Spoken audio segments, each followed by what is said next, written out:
At this point, we all know that the Nintendo Switch has had an incredible lifespan and that it is high time that we got the next big thing. And it was something that many, including myself, thought we would catch a glimpse of what the next gen console for Nintendo would be like in 2024 to get fans hyped for the next year. Instead though, we got some announcements, some sort of music app, and a clock. It wouldn't be an understatement to say that the Switch has pumped out tons of bangers over the years, and even though this list is nowhere near enough to do it any justice, here are my top 25 best RPGs on the Switch. What's up guys, Tactics here with another video for you. Also, if there is a game that's your favorite that doesn't quite make it on this list, let me know what that would be in the comments below. Alright, let's not waste any more time and dive right in with number 25. I think I mentioned this in a video a while back where I said that I've never really played any of the Monster Hunter games until I saw Monster Hunter Wilds. But I've always wanted to get into the story games mainly because of the turn-based system, plus also being able to raise monsters into these hulking beasts sounded like it would be pretty interesting. Not to mention this was a good way to introduce myself to the Monster Hunter world before Monster Hunter Wilds comes out. At number 24 we have the Bravely Default series. Now after playing these games, I have to say that I thoroughly enjoyed them enough to put them on this list.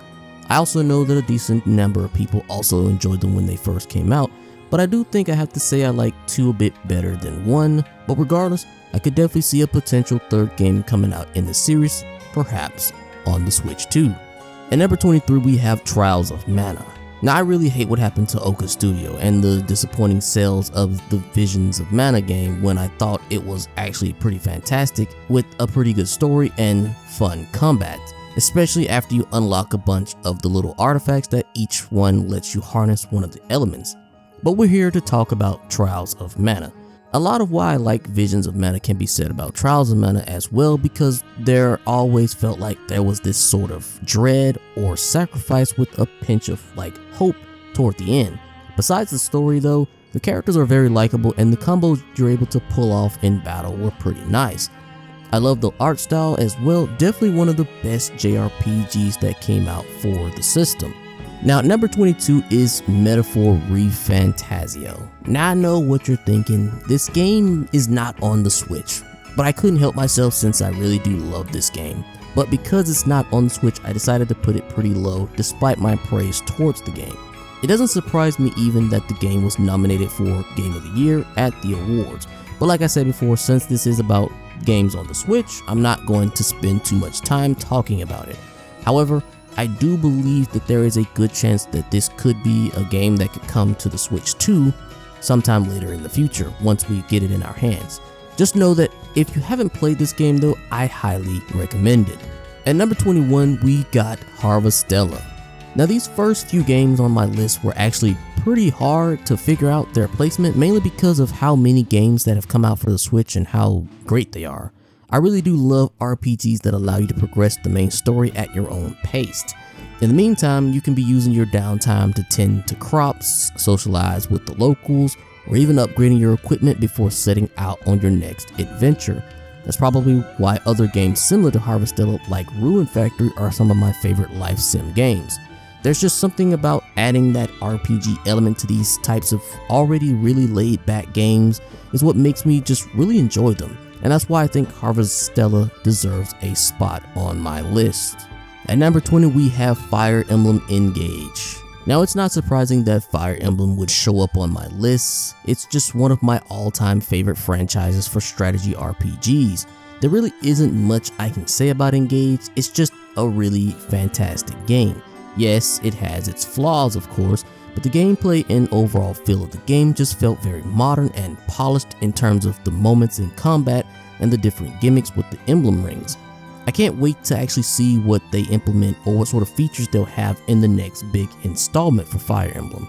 Typically RPGs take a long time to get through because of how much content is packed into these sorts of games, but I can't really say the same about number 19 being Mario plus Rabbids series. It's another tactical RPG that utilizes cover and shooting your enemies from vantage points to do some pretty massive damage. Plus the silly rabbits bring a nice bit of comedy that did have me chuckling a few times in the game.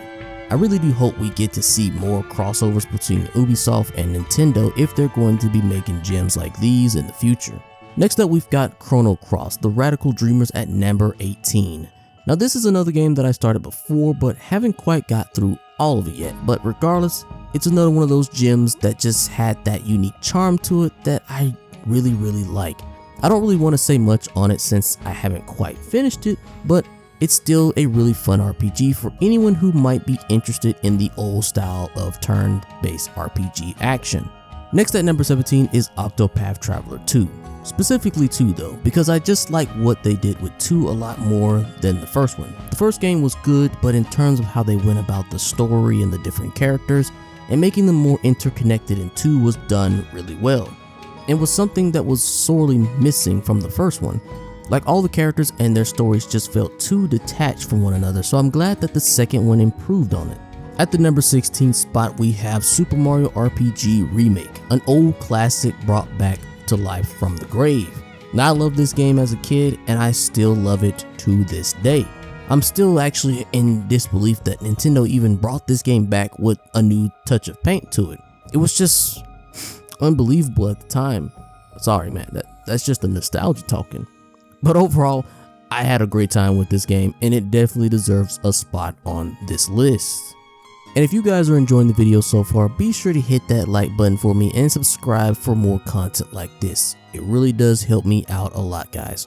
Alright, let's get back to the list with number 15.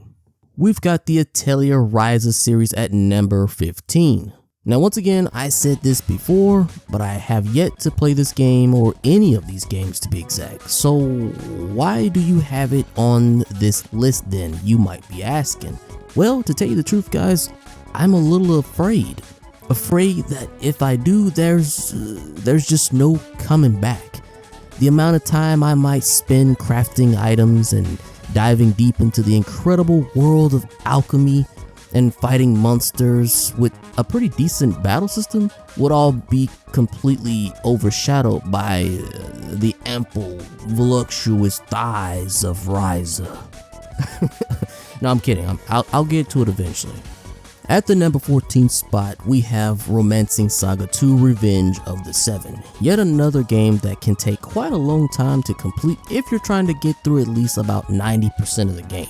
This JRPG shakes up the formula though by having you slowly gain territory as you defeat the 7 heroes and amass an army of loyal subjects to continue the battle after your current main character finally kicks the bucket. Other characters can also die if you aren't careful with their LP or life points, and before you know it, you no longer have any more subjects to command because, well, they're all pretty much dead. Playing on the hardest difficulty can be pretty punishing as well if you're not prepared like me. A game that I can highly recommend for anyone who is looking for a bit of a challenge. Now this next one, I'll be a bit brief with it being Moero Crystal H at number 13. Honestly, I picked this one out because, well, at the time I didn't have anything I wanted to play and, well, let's just say I put way more hours into this game than I would like to admit. And I'm not even a huge dungeon crawler type of guy, but this game kind of made me into one, kinda. The many monster girls you come across are cute anime girls that you would expect from these types of games, but the amount of strategy that goes into team building with their abilities is pretty damn deep. Lots of dialogue as well, since it has that sort of visual novel look to it, but overall it is still a pretty awesome game if you're into a little bit of fan service. The next one at number 12, we have Triangle Strategy, a very story heavy game that'll have you replaying it just to see the multiple endings to it, but the gameplay is also very intuitive as well. I love these types of games for their art style. There's just something about the pixel arts and the way it blends together very well that makes me really enjoy these sorts of games.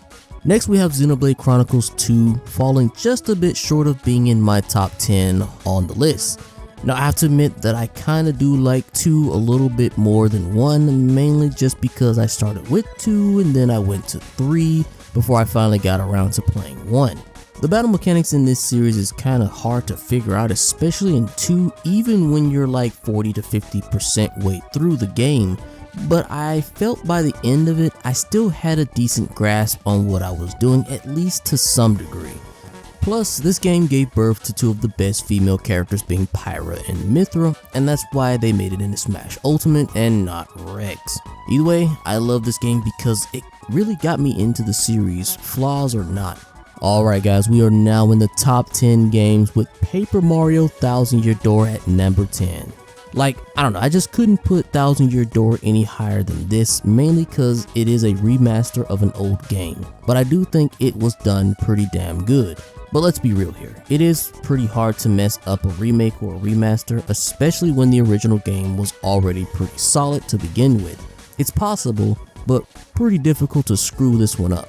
And I know I might be glazing Thousand Year Door a bit much, but it really is the best Paper Mario game to this day, and nothing so far has changed my opinion on that.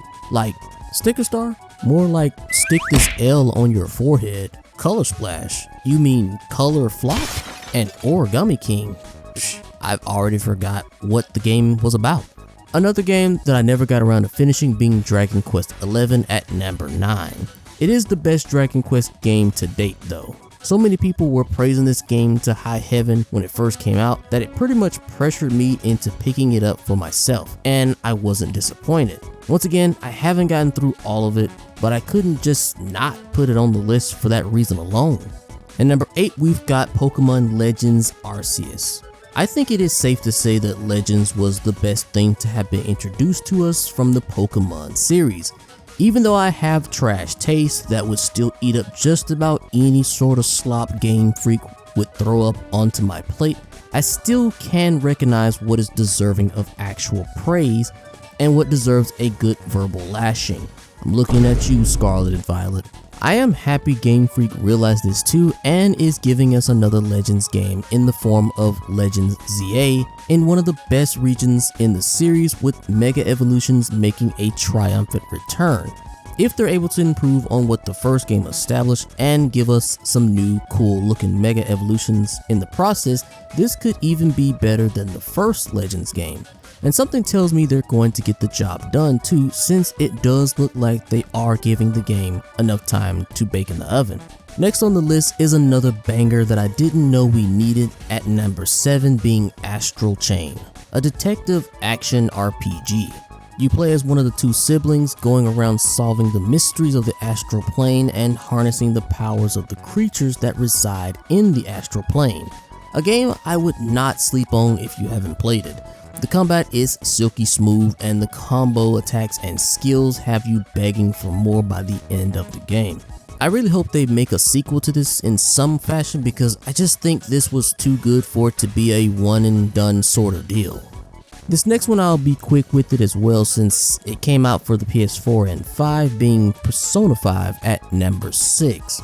All I want to say for this one is, after playing through Persona 4 Golden, I was praying that Atlus would give us this one on the Switch, since I didn't really have a PS5 or 4 at the time. And I damn near lost my sight after it was announced for the Switch though. Like, you just don't know how happy it made me to see this come to the Switch. It was like Christmas had came early that year. Truly a gift from Papa Santa. Speaking of Atlus though, they were on fire with Persona and Shin Megami Tensei 5 at number 5. On one hand, I was slapping up demons left and right with the anime gang. On the other hand, I was making shady deals with the demons to get them to join my party. The battle system was satisfying as well, but also very punishing if you're the careless type like me. And the music, a chef kiss to the composer of the soundtrack. An absolute gem of a game if you like a more mature and serious tone from the main story. Next up is Fire Emblem Three Houses at number 4. One of the few games I had to separate from other installments because, well, there's always something particular about each Fire Emblem game that you can appreciate about them, which is why for many people, certain other Fire Emblem games would be considered their favorite. For example, the combat system and just the overall gimmick in Fire Emblem Engage was very well engaging.